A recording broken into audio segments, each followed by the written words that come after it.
So what's up, guys? This is Anish. This is Anish from Learn How to Train. Welcome back to the channel. Today we have 40 minutes and we are going to speed run a client's training program. So I've been procrastinating this one for a while and I need to get this out today.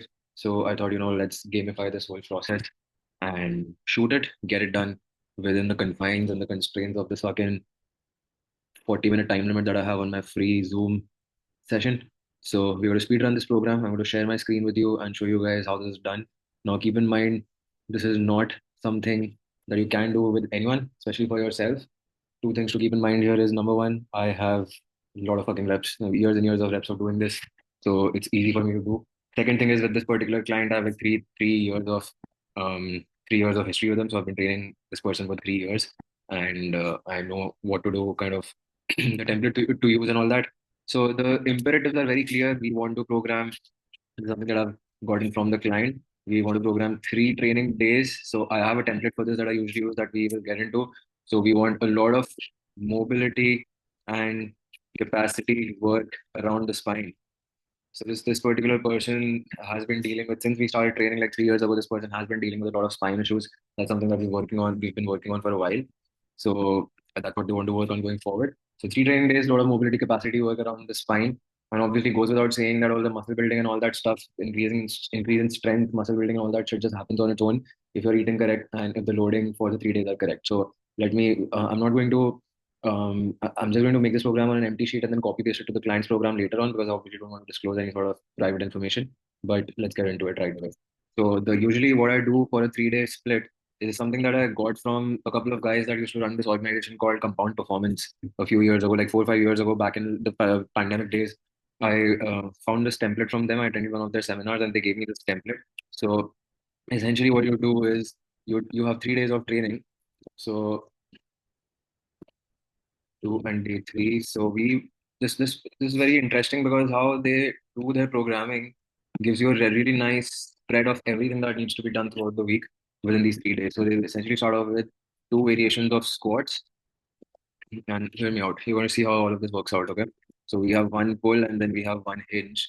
Then day two we have a push, we have another push, we have a pull movement, and if none of this is not making sense right now, don't worry, it is going to make sense very, very soon. So this is one of the best ways of doing 3 days of training per week. So push, push, pull, and then we have another squat. After that, day three we have hinge, we have one more hinge, and we have a push, and we have a pull. Now, here's the beauty of this. If you look at this, let's start off with the squat. So we're basically, if you see, there are all the basic movements over here that you got to be doing with your body. You've got hinging, you've got squatting, you've got pulling. So hinge is basically going to be your hip dominant exercises. Pull, squat is going to be knee dominant in this case. And pull is any sort of pulling movement with the body. Push is pushing movement. Pretty simple. But now check this out. If you see, divided across 3 days, there's three of everything. So there's one, two, and the third squat is right here. Then if you see pull, we have one pull, and the second pull is over here, and the third pull is over here. Okay. So there we go. Then hinge, we have the first hinge over here. We have hinge number two over here and hinge number three right below it. Push starts on day two. There's no push on day one, but not an issue. There's two pushes on day two, and there is one more push on day three. So you see, that gives us a very, very even spread across the entire training week for all three of these days. And essentially, what happens on either right after this, you have some supplementary work because you got to cover arms, core, and cardio, depending on what you need more of or what you want to do, personal preference, or under your coach's discretion. So day two, day four, and day five kind of become about doing the so you got three things: arms, core, and cardio, right? So if we have three things that you want to cover: arms, core, cardio, right? So and there are 3 days in which you can fill this up. So what I like to do sometimes is I'll do arms and core on day one, then I'll do core and days of patterning, guys, like core and cardio on day two, and then cardio and arms on day three. So for cardio, my recommendations are that if you are doing 2 sessions in a week, I mean, however many sessions you're doing in a week, try to get your 90 minutes of zone to cardio. So if you're able to get that, then think about doing more high intensity work. And this again, obviously, this is a GPP program, so it's just taking into assumption that yeah, you're just focusing on general preparedness. And when we talk about general preparedness, we want to make sure that zone 2 cardio and getting those aerobic adaptations, those cardiovascular adaptations is going to be a part of it. So I like to get the zone 2 work out of the way. Weekly prescription RX is usually 90 minutes. So if you're doing two sessions, maybe at like 45 into 2. This can literally be a swim. It can be a joy, it can be whatever the fuck you want it to be. But you want to get like um, 9 minutes of cardio throughout the week. You cannot start here. If you start off, if you're extremely unfit, never trained in your life, you're watching this, you start off with 90 minutes of cardio right away, you're going to like jack the fuck out of your system and you're going to crash and burn. There's a way to get to this. But again, that's not the point of today. I'm not doing a programming course today. I'm just showing the speed running a program for an existing client. There's a lot of context here. Right. So for this particular person, I'm not going to get into the arms and core and all of that right now. We just want to cover most of the compound lifting, the strength aspect of it. So in terms of strength, we have a clear directive. We want to work on the mobility capacity around the spine. When we say capacity, I like to also think of it as capabilities, right? And this is how the hierarchy of capabilities go. You always start off with capacity first. So when we say capacity, we mean the muscular endurance, right? That's where we start. The lowest hanging fruit, you get aerobic adaptations, and you get work capacity adaptations around the muscles supporting the spine is going to increase the endurance of those muscles, and that basically becomes the foundation of everything else that comes after it. After this, you start getting into strength, full range of motion work, and then you can kind of progress strength into you have like eccentric weeks, isometric weeks, and all of that. Focus on strength, and we focus on a little bit of power, and then maybe speed. But power, speed, these things have to come in and go out of the program every now and then. You're going to be focusing on all of this all at once. So month one, we are going to keep about capacity. We keep it about capacity. When we say capacity, the idea is to basically do long duration sets, right? When you're trying to increase muscle endurance, you want your intensity has to be low. So if the let's just say this is objective. If this is a little confusing, just maybe try to keep up with it because I'm trying to speed run the shit. So if it's confusing, apologies. I'm really sorry, but you can ask me questions always. So intensity has to be the objective method. Method. Example format. All right. So we'll do this properly. So I'll show you guys examples of everything, right? I want this to be a master fucking class, even in 40 minutes, even if we're going to speed. So intensity has to be low. Set duration has to be high. Super important. Working on capacity, set duration has to be high, right? Endurance work. Endurance 101. Now, there are example format. I'll give you like 3, 4 examples right here in terms of how I'd like to do this. So when we say intensity is low, loading has to be low. We're not reaching for anything near failure. And we're going for lots of sets, lots of reps. And rest format is also very fucking important to understand over here. We usually want, if the client is super unfit, never trained, we usually start off with something like a 1:2 work rest for ratio. And for this particular person, we need to do 1:1. We never go 1:0.5. Basically, if your set duration is 1 minute, you will never rest for less than 1 minute because then you'll be just basically turning into like a fatigue tolerance sort of a format, which we don't want to do, right? When you're doing capacity work, usually it doesn't feel that intense. And since it doesn't feel that intense, you might feel like you're wasting effort and you might want to push and get sets to failure, but that's really just counterproductive. Right? When you're working on building the building the capacity of a certain muscle, of a certain soft tissue, guys, it's boring fucking work. It's extremely boring, but you have to just get through it. Right? So the adaptations are what you're aiming for, what you're going after. It's not the high that you get after the session that you're going after. That doesn't matter. Your satisfaction right after the session doesn't matter as long as you know if you get this work done. If you format your capacity training within this format, you are going to get these adaptations. And if you know the importance of these adaptations, then you know you're going to do it, right? To stay aligned with the process. So example format would be something that I did with a new client just now was to do like a 5 minute long set with a 5 minute work. Uh, you know, 5 minutes of work, 5 minutes of rest. Apologies. So is obviously when you think of something like this, you cannot take one exercise and just keep doing it for 5 minutes. You maybe can, but that's just not practical. That's not we have to be practical here. It cannot be too boring, otherwise the client is just going to find a new trainer. So we cannot do 5 minutes of one exercise. So what I like to do is I like to get into if I know I'm going to be doing spine work, so I want to get into like 5 variations and create like a circuit of 5 exercises.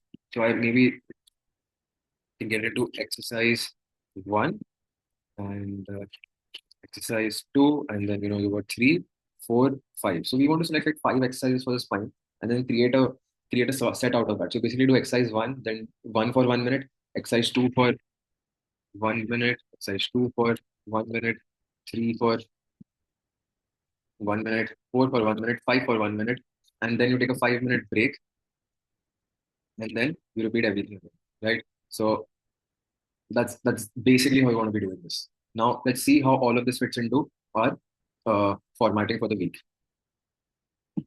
So obviously this will be a little bit modified. It's not going to be exactly this, but it's a good base template to begin with.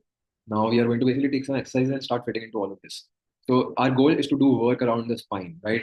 When we say spine, and I like saying spine and not core, because when you say core, the two stupid things that always happen. Number one, you always go after the burning sensation of the core, and that's all you orient your focus around. That's not what we want. Second thing is when we say core, we always think about either the obliques or the abs. That's it. When we say spine, we understand that spine is 360. You want to be thinking back, you want to be thinking front, sides, everything. So what does the spine do? Spine helps you flex, it helps you extend. I'm not going to get into the definitions of this. You're taking an assumption that you understand what these things mean. So you can extend your spine, you can flex your spine, you can lateral flex your spine, so it's basically side bending, and then you can rotate your spine. So all your muscles are going to, your core muscles are going to be used in doing all of this. Your QL, your erector spine and whatnot, your deep core muscles, the fucking obliques, rotators, just whatever names are there, like six, I think muscle groups around the core. Everything is getting fucking used in pulling all four of these movements, right? So these are basically the movements that we want to be going after, but we have to program this in a way that we are doing two knee dominant movements, we're doing one pull movement, and we're doing all of that. So everything can't be about the spine. We have to program spine work here, yes, definitely, but we also want to focus on a little bit of pulling and everything else, pushing, pulling, and all of those things. So let's try to. This is where we basically create hybrids of exercises. So this is how I'm going to do this without getting into too many explanations for what I'm doing, because this is a speed run. This is not an entire course. Ask questions if you have questions. We'll do more videos, more extended videos on what I mean by all of this. So I think it's just me. I'm getting fucking anxiety about how disorganized this is. Anyway, back to the topic. I want to choose an isometric position. If I want to fit in spine work that also kind of becomes a knee dominant exercise, then what do I do? If I'm working the spine, but I also wanted to be knee dominant, then I'm just going to pick something that's isometric in nature for the knees, right? So I can get into like a lunge iso over here and club it along with lunge iso plus overhead sideways. This is where you get into a lunge iso and you hold some sort of an object or implement overhead, and then you perform side bending activity. So this is basically giving us a side bending movement, right? So spine work is getting done. Second thing, since we have another squat that we want to get into, guys, one thing that's an assumption over here is that squat, split squat, unilateral squat, same thing, same fucking thing. Lunge is basically a split squat. So don't get confused. Second thing would be we'll again take the lunge iso pattern. Instead of doing overhead side bends, we will do T spine rotations.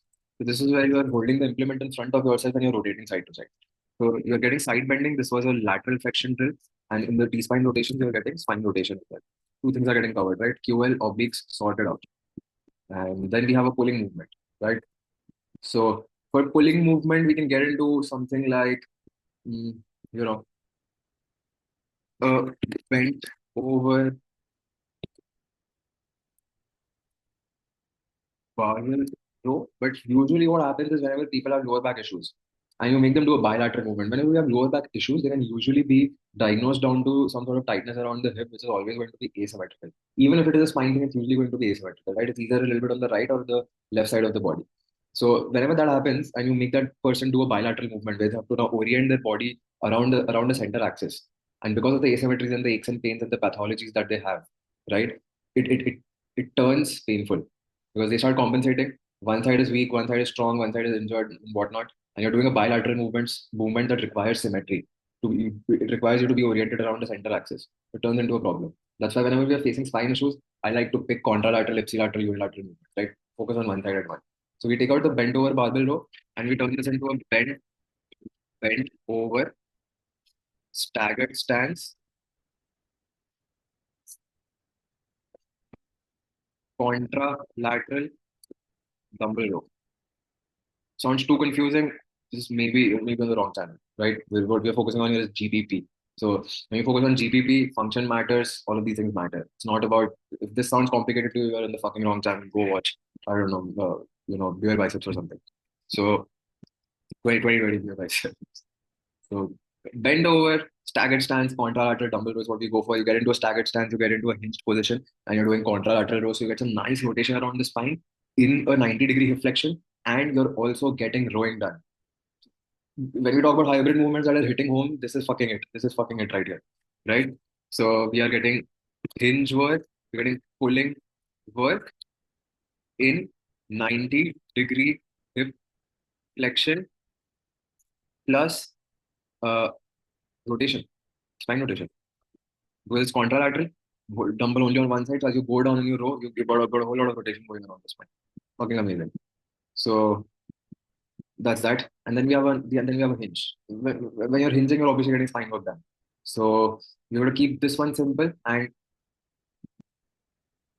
we turn this into a staggered stance, contra, la- lateral, dumbbell, deadlifts. Same thing. Now instead of rowing, you're doing deadlifts. Same position, same thing. Right? If you don't understand this, wait till I get into like the YouTube videos of all of this, we'll kind of figure it out. So this is okay. So our programming for day one is done. We have a whole lot of spine movements fit into this format. Let's get into day two. Now we have a pushing movement, right? Pushing movement, we want some spine rotation work going on. Like again, I said, assume that if a person has spine issues, you want to be doing unilateral, contralateral, ipsilateral shit, and you don't want to be doing bilateral things, right? It's not always going to be the case, but sometimes just go with it.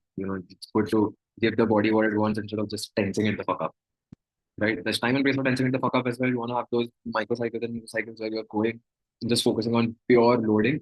This is not one of those cycles. This is not going to be one of those cycles. So, pushing work, I want to go day one. I go with uh,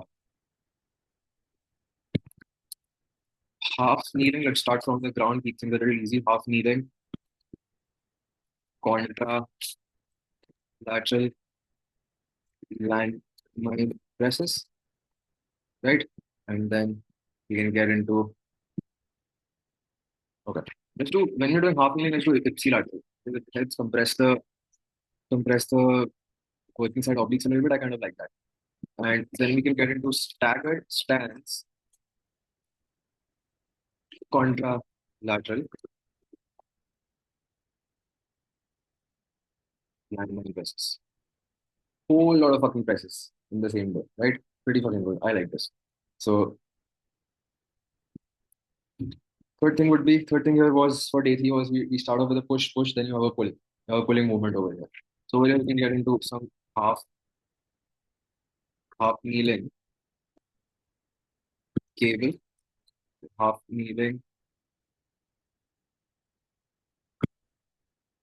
ipsilateral. Doing ipsilateral because this is leverages the oblique better than contra. I don't know what to tell you. We can get into that sometime later on today about speed. Half kneeling ipsilateral, obviously single arm. Okay, if it's ipsilateral, it is fucking single arm. Half kneeling ipsilateral cable rows with rotation.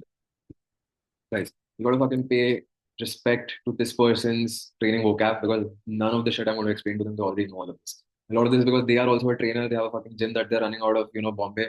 And it's also, we've built this over the fucking years. Like, I'm really proud of this. So let's get into it. Let's get back into it. So we got this push, pull. We have a squatting movement left that we need to cover for this day. Now, for the squatting movement, I want to get into something a little crazy, create a little variation for them, and have a little fun at the end of the workout as well.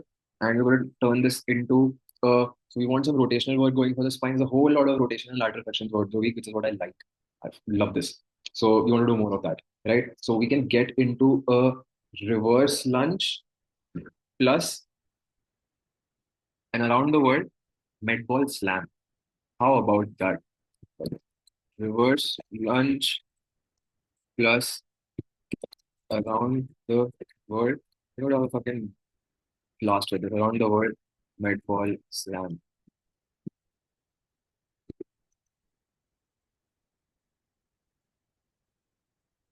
Right. So day five, we want to cover another hinge, push, pull. Right? Everything, like I said, everything doesn't have to be based around your rotations and shit like that. So you can have a little bit of fun, bilateral fun as well. Doesn't matter. I want to always throw that in and see if that shit is working or not. Right? We cannot just assume that if you throw that in, they're going to it's going to jack up their spine. because that's like an all or nothing approach, which we never want. We want to throw in something that we think is going to be under the threshold, get feedback from them, and then understand how far above or below the threshold we are, and accordingly increase or decrease our loading, right? So that we get a good idea of the threshold, and then we can progressively overload and push the threshold itself up. Very fucking important, these things, right? So if you're a trainer or if you're an athlete, you're fucking taking extensive notes and preparing questions right now. If you don't have doubts at the end of this video, you're not even listening. Like, why are you here? Go watch Beer Biceps from 2020, right? Go watch one of those Delhi guys giving you bodybuilding tips. So yeah, Hinge. No, when I say Hinge, this fucking gives me trauma.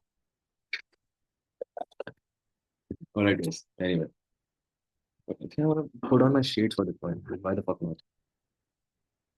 Okay. So Hinge one, Hinge two, we want to focus on. Got a whole lot of rotation going. We've not done any glute bridges. So Hinge one, barbell, glute bridges, back elevated on bench. You want to have single leg. Okay. You know what? Glute bridges on floor with diagonal. I just want this microcycle to be all about rotation. This is going to be so good. All right. We have another pushing movement over here. So you want to be pushing, you want to be rotating, so we can get into half kneeling, contra, lateral,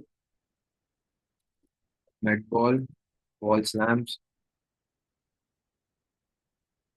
with counter rotation. Wow. This is where I lose most of my viewers. Like, this is where you find out if you're meant for this channel or not. This is where you find out if you're meant for the 1% or not. Right? You either understand the shit, you see the value in it already, so you fit the demo, or you don't understand this, but you understand that there's got to be value in this and you have questions for me. Or if you're none of those things, then you need to go watch some Beer Biceps right now from 2020. Right? That's where you belong. Not in this channel. Fuck no. Okay. Push, push, pull. So we had a horizontal pull going. How about a vertical pull as well? We've not done any vertical pulls up until now. I'm gonna get into. hmm, Let's do a seated, sim- seated single arm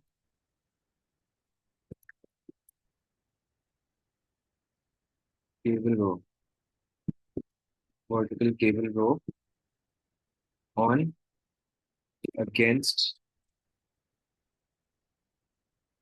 fully inclined bench. Okay, perfect. Now we want to first. So this is done. So day one,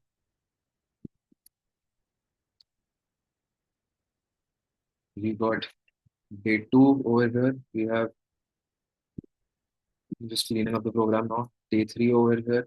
It's supposed to be a 3 day program. Now let's get into the format of how to do this. This is where we basically cover loading and loading, rep scheme and whatnot, and then we'll go on from there. Okay. So lunge ISO overhead side bends. So this is going to be 30 seconds each side because it's a lunge. We were right leg, left leg, right? 30 seconds each side. And RP 4 load at RP 4 to 7. When I say 4 to 7, it usually means that we're progressing from RP 4 to RP 7 across 4 weeks. That's basically what this means, right? Same thing for over here. So loading in this case would be the implement that you're holding for both of the exercise. Bent over staggered stance, contra, lateral, dumbbell row. So this again is a unilateral movement. It's going to be 30 seconds each side. Continuous reps. So okay, we're going to mention continuous. It's kind of smart, but you don't want to confuse them too much. So you have to be mentioned. Continuous reps for 30 seconds each side. Continuous reps for 30 seconds each side. Something over here. Continuous reps for half up 30 seconds each side. Staggered stance, contralateral dumbbell deadlift. So again, this is again a unilateral movement. So gonna do 30 seconds each side. Right? This pretty much covers our The second rest. All right. So this covers our day one format. Rest. We're in fucking rest over here. Reps. So half kneeling ipsilateral and pressing. Again, unilateral movement, 230 seconds each. So you just see wherever we have unilateral movements in the space. This pretty fucking simple. This is what I love about you know experience. Reverse lunge around the world med ball slam. In this, we do 30 seconds continuous reps for 30 seconds each side, but they might not necessarily have med balls of like four different weight categories, right? So what we do is increase the rate of reps. So how many reps do you get in 30 seconds for all across all weeks? 4 weeks. Aim to increase. Aim to increase. Right? Keep it fucking realistic for it. There we go. Great. I like this. Barbell glute bridge is back elevated on bench. Basic exercise. The only fucking bilateral exercise by the way is what I'm doing. How about that? Might have outdone myself. Barbell glute bridges back elevated on bench. We want to do a continuous set for 1 minute. Okay. What's up? Oh my fucking god. Okay. I'm too fast for my old ass laptop. Continuous reps for 1 minute. Load at RP 4 to 7. Great. Love it.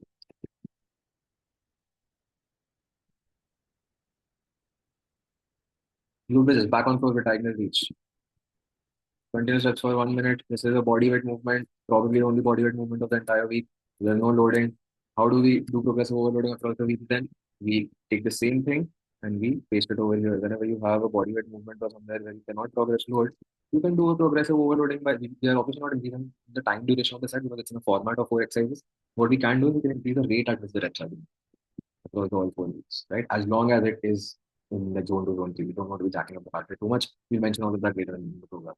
So half kneeling contralateral met ball slams with counter rotation. Wait, what was this again?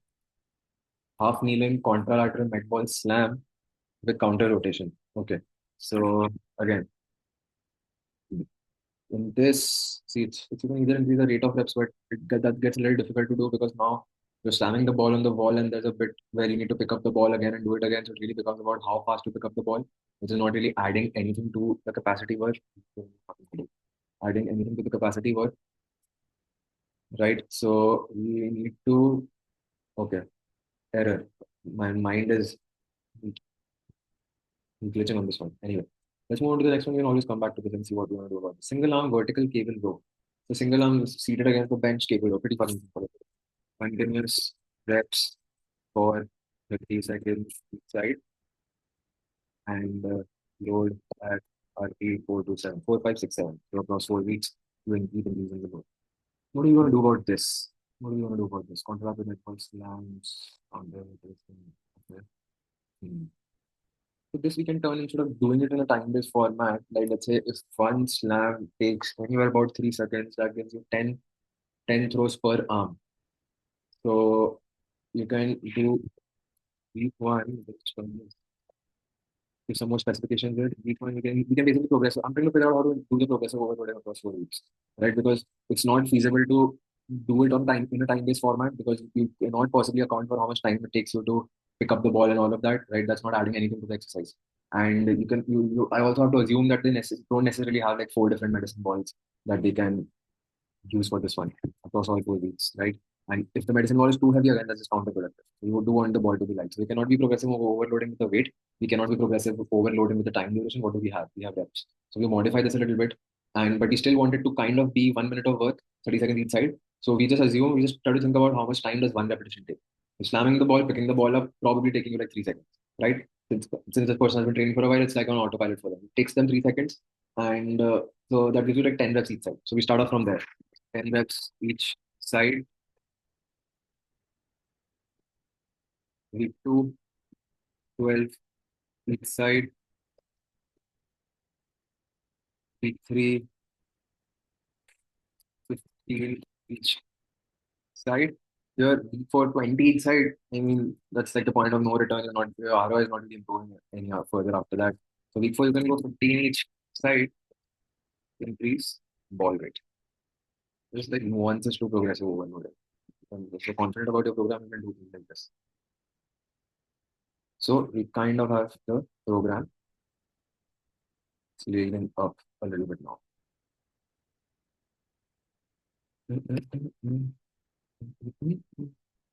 Okay, let's start giving them some knowledge about how to format this.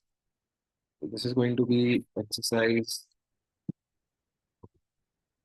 exercise 1A, 1B, 1C, 1D.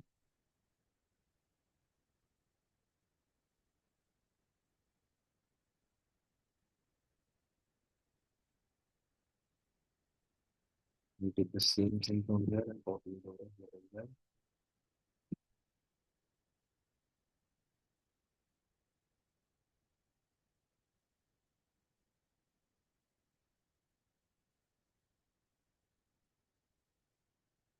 And over there as well. Serial number, serial number,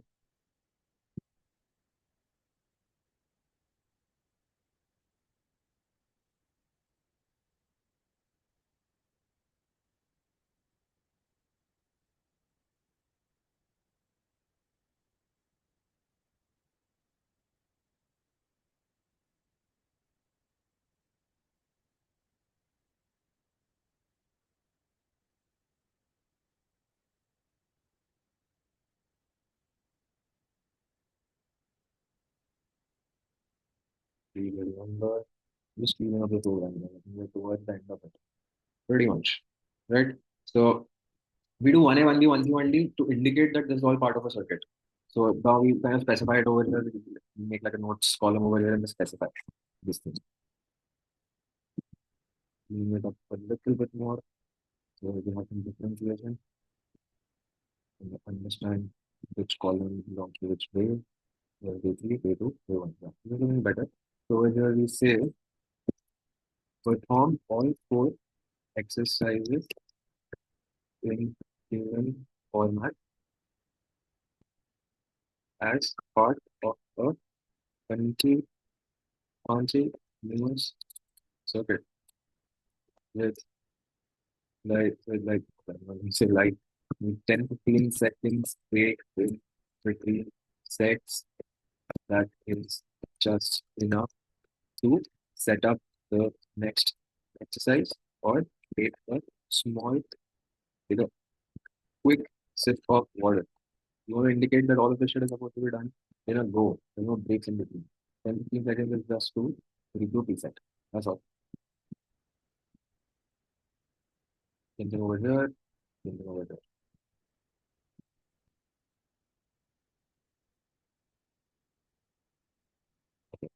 I need to mention this on this side. There was some more information that I would like to give on the content or on the formatting side.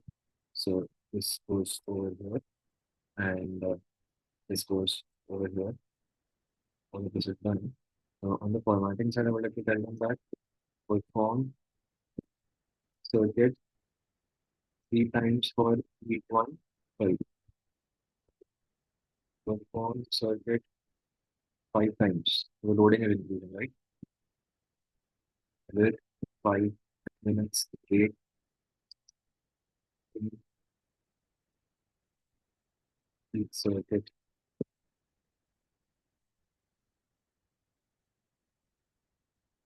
You can use these 5 minutes break perform joint mobility reps or breathing drills.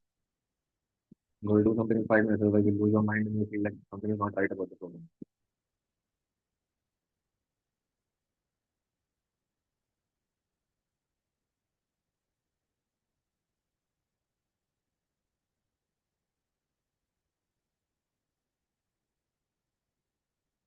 Perfect. All right. So we've given them information about exercises, about how to do the exercises, formatting, rest period, progressive overloading through the weeks, all of that shit is done. When you send a program to a client, you always want to make sure that the feedback loop is as minimum as possible. So if they come back to you with questions, it shouldn't be too many questions. So you want to kind of assume what questions they're going to ask them, solve all of them for them, as many of those questions for them as you can predict and solve, do it right away, right? So that they don't come back to you too many questions and they can just get started with the program. Clients love that. And you obviously want to make their life easier, you want to make your own life easier, because you've got other shit to do as well, right? So you don't want to spend too much time reiterating the program, making changes to it, doing feedback and all that. So yeah, this is done. Now the program isn't over, right? It's just fine, push pull work. We need to now put in some arm work as well as a person, right? As a person with normal people goals. We want to be working on their arms and shit like that. So we got to do that as well. So for this particular person, I know they have their arm, they know it kind of the exercise variations and what not to do for their arms. So you got basic bicep, tricep, shoulder, which you can. What do we have? We have bicep. We have three things. We have tricep first. We have shoulder for arms. So 3 days is divided full divided up. Day one is bicep tricep. Day two becomes tricep shoulder. Day three becomes shoulder and bicep. So you fix it perfect. So you basically if you're getting at 12 sets of everything throughout the week, you're pretty fucking solid. You have two opportunities to cover bicep, two to cover tricep, two to cover shoulder. And you want to do 12 sets of each. So it's basically going to be 6 sets of everything on one particular day. So for that, we pick two variations, right? So for bicep, you're going to pick like uh, basic dumbbell curls and hammer curls. And then tricep, you can pick skull crunchers. And then finish off with like something like push-ups. If you bicep tricep work, when you tricep shoulder. So for tricep shoulder, you start off with tricep dips and parallel bars or the circus, right? You can have something like close with uh, bench, barbell, bench press, and for bicep, tricep, shoulder. So for shoulder, we can have overhead, barbell, which barbell OHP, and then we can also have something like mm, lateral, and your shoulder bicep. For their shoulder, we can have the arm, or no, there's no external. Okay. Yeah, we have no external rotation in the program at all. You gotta have side line, DB, shoulder, external, inner rotation reps. Not important. And then you want to have single arm, DB, feature curls. And then finally, okay, now we want one more shoulder exercise. So let's have side line here, belt fly with dumbbell on incline bench. They know most of the exercise. But like, the context is very important as people are used to this time. You don't need to be there and explanation for why I'm putting the things I'm putting on why these names sound so complicated. So shoulder work done. Then we have two shoulder exercises. Then we want two bicep exercises. So we want okay, one single arm, DB, three checkers on incline bench. You can also have something like DB bar, DB bar reverse. Yes, there you go. Right? The 6 sets of everything. Three and so reps, three sets of everything. So you got 6 sets of biceps on this particular day. You have 6 sets of shoulder, 6 sets of tricep, 6 sets of shoulder, and then 6 sets of bicep again. And 6 sets of tricep. So overall, you get 12 sets of everything. Now let's just decide the rep scheme. So let's say we start off with like 12 reps on each one and go up to, okay, let's keep it 15 to 20 reps. Let them decide. 15 to 20 reps loaded at RPE. We go from 7 to 10 across 4 weeks. They start maybe they decide what they want to do. 15 reps, 20 reps doesn't matter. You can pretty much get them like a 45 to 1 minute, 45 seconds to 1 minute long set. Now, Arm work doesn't have to be capacity based. They probably have a lot of capacity. Let's just blast the arm and take them out to failure pretty safely, right? So what we increase across the weeks for progressive overloading is the intensity of exercise, so the loading increases. So that's found kind of universal. We can play around with a little bit of reps and increase a little bit of loading across the 4 weeks. This is what we basically give them. We are safe enough to just copy paste for everything, right? Because it applies everywhere. This is the beauty of having a template for a program. Boom. Arm work done. Core work is happening with everything else anyway. Three, this is three, this is four, six, five. Um, Clean this up. We are done with the second program.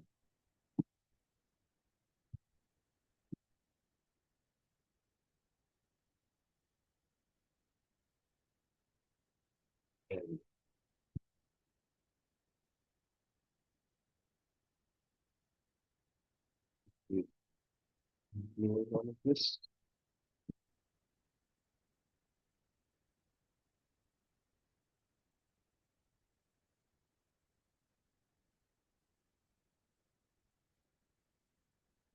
And there you have it.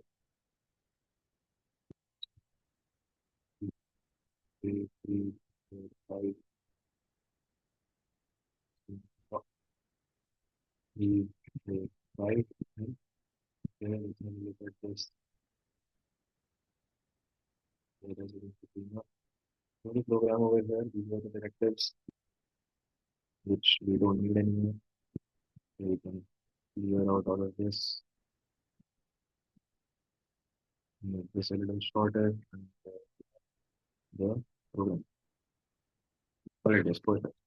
So like I said, for this particular client, since I've been training them for a while, I don't need to give them the for everything. So the feedback loop, even if they have some questions, it will be very short.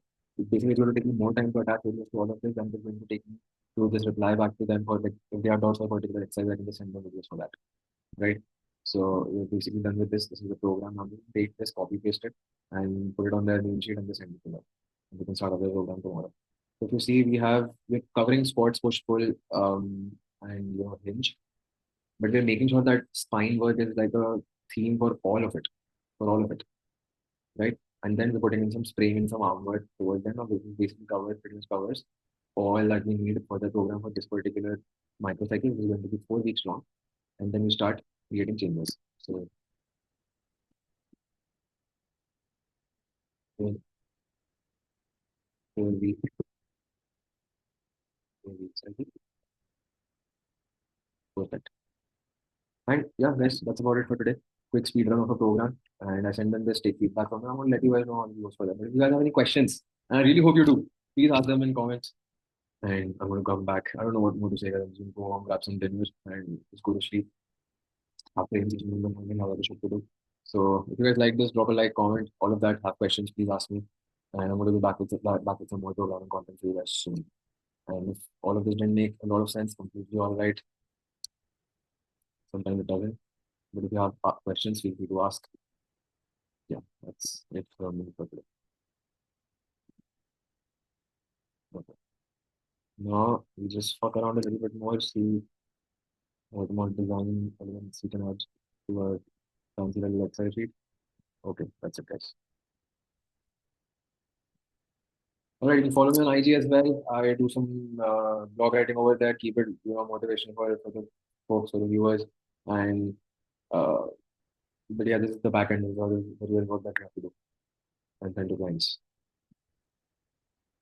Let's just copy paste this existing spreadsheet. Okay, I probably 20. All right, guys. See you for the next one.